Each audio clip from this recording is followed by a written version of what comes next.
Well, here we are. It's Monday. It's the last week in October. My name's Drew. I'm one of Club Soda's co-founders. I'm stepping in for Laura to do our Monday motivation. So welcome to the final week in October. If you've been part of the Global Mindful Drinking Festival during October, whether you've been doing a sober October or a soberish October, or whether you've just been using it to consolidate where you are in your journey of change, or just looking for inspiring events, whatever you've been doing.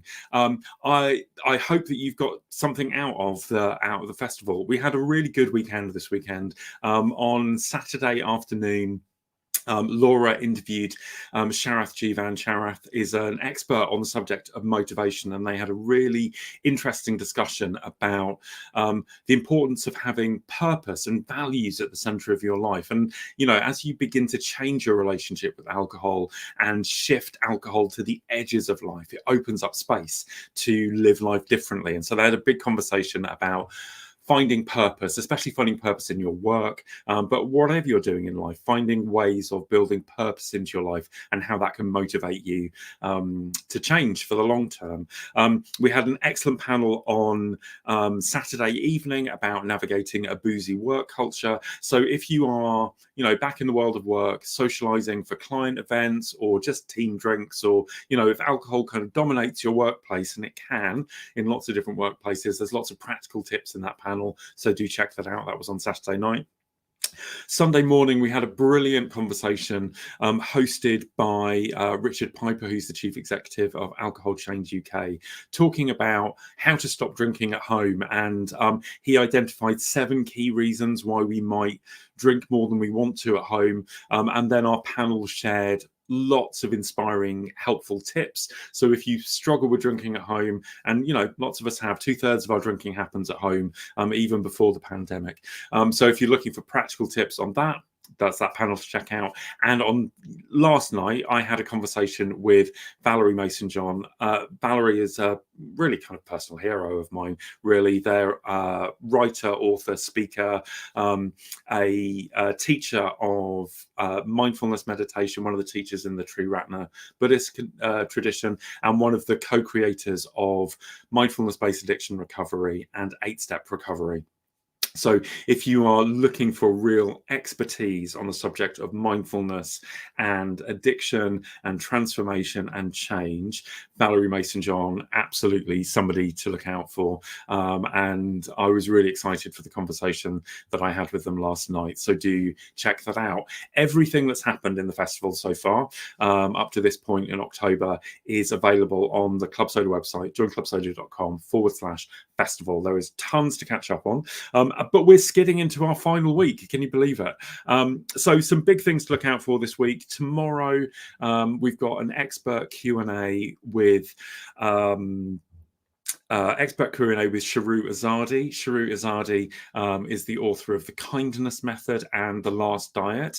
And I'm going to be talking to her about getting back on track. So if your October hasn't gone to plan, then you're going to want to listen in to that conversation about treating yourself with kindness and keeping motivated and keeping going. I'm hosting our regular breathing space on Wednesday evening and our happy hour on Friday evening. So if you want opportunities to connect with other people face to face, to enjoy some conversation and some mindfulness meditation, then please join me for that. You're very welcome. And then we've got some final panels coming up on the final weekend of the festival on next weekend.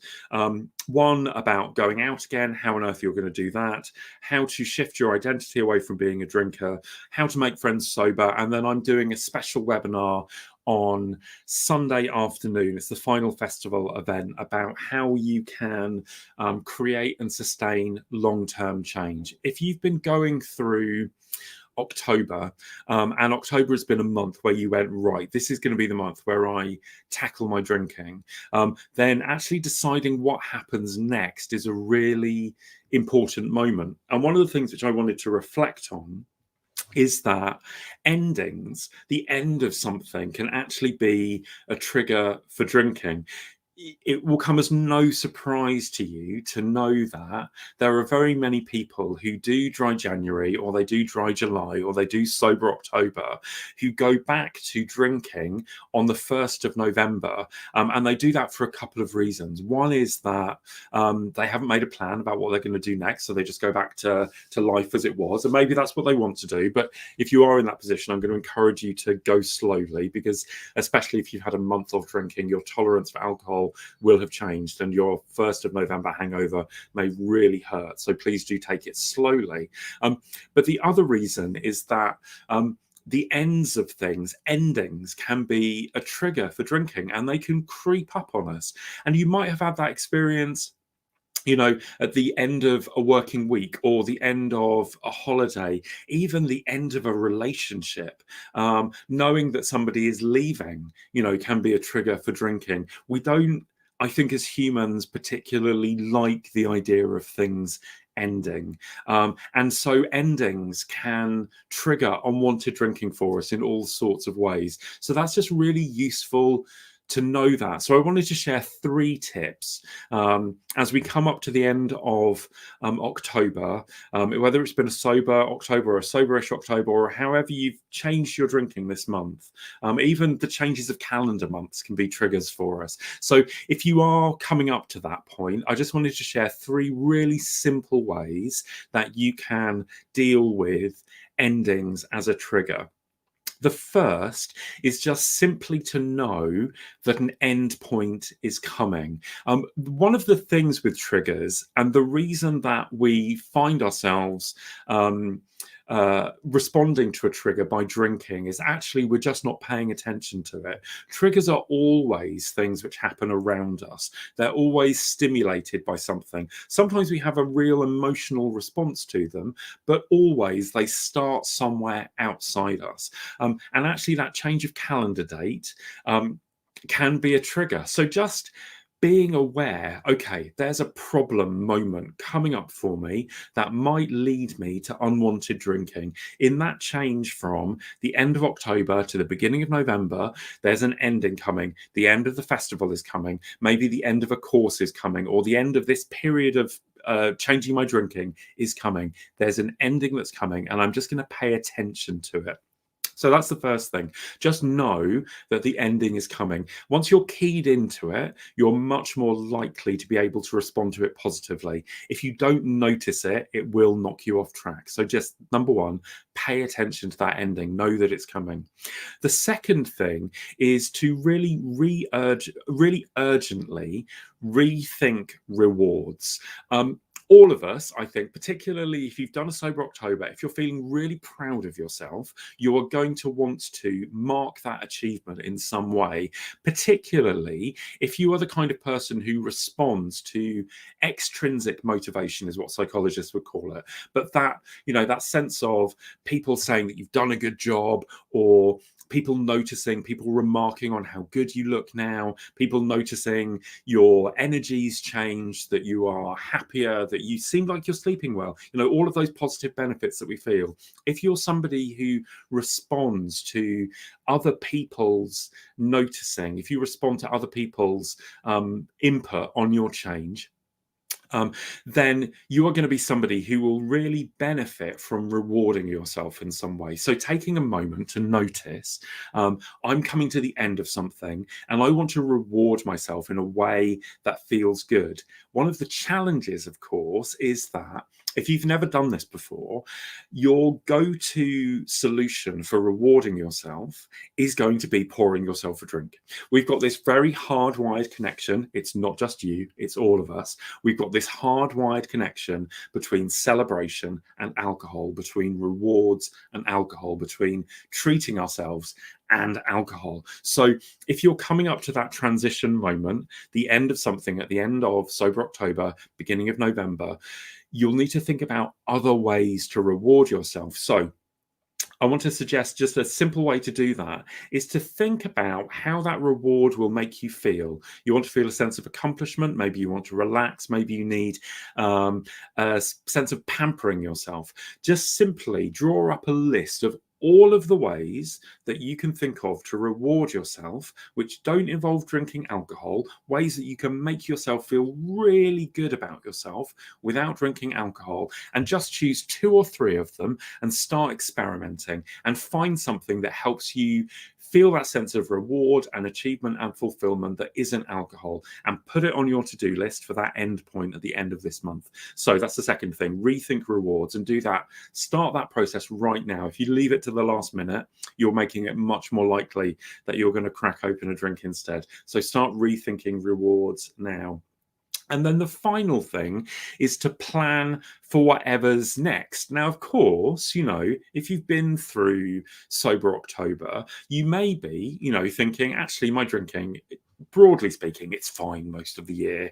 It's been really good to take a month off. I'll just wing it and see what happens. I want to really encourage you not to do that. In Club Soda, we'll support you whether you decide that moderation works for you or being alcohol-free works for you, and over whatever time period that works for you. So you don't have to make a forever commitment at the end of this month about what happens next, but do make a plan. One of the things that we know from people who go through our courses is the fastest route to not being successful is not having worked out how you want to change.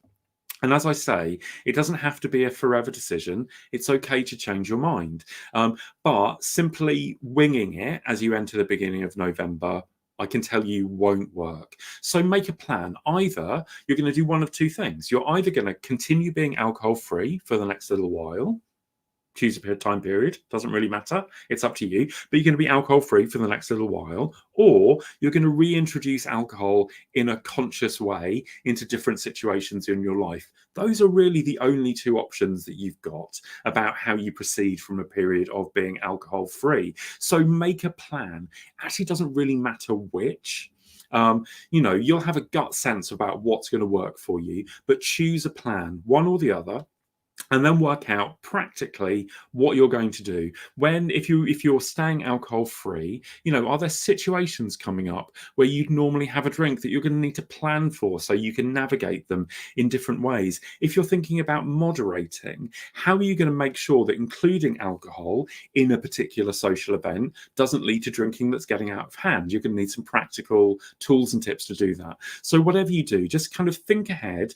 Focus for a moment, not on that ending point, but on the next event that comes after that ending point, and begin making a plan for it. And apart from anything else, that helps reduce the trigger of the ending, because you suddenly realize this isn't, the world isn't going to stop at the end of October. November is going to happen, Christmas is going to happen, the new year is going to happen, life will go on. So whatever you do, look ahead, make a plan for whatever comes next. And if you want support to make that plan, we've got some courses which I just wanted to tell you briefly about. We've got a brilliant course called How to Stop Drinking.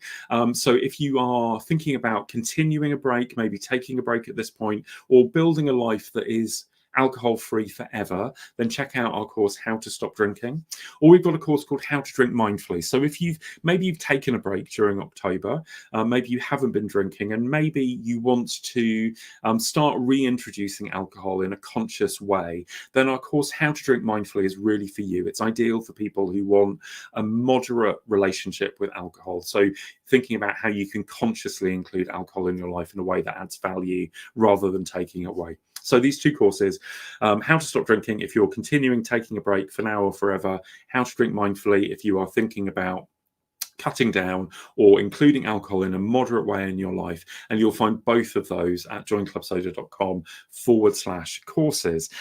So that's it. That's the Monday motivation. So yeah, thinking about knowing that endings can be a trigger, know that the end is coming, rethink rewards, and plan for what's next. I really hope that you've enjoyed October's Global Mindful Drinking Festival. It's been quite a month. We've got so much more to go. Just a reminder even though we're almost at the end of the month, all of the content from the festival is online. So you can rewatch all of the webinars, expert Q&As, panel discussions. They're all there for you. So even if you're like waking up to this today, literally going, what? There's been a festival throughout October. It's not too late to join in. We've got some events coming up.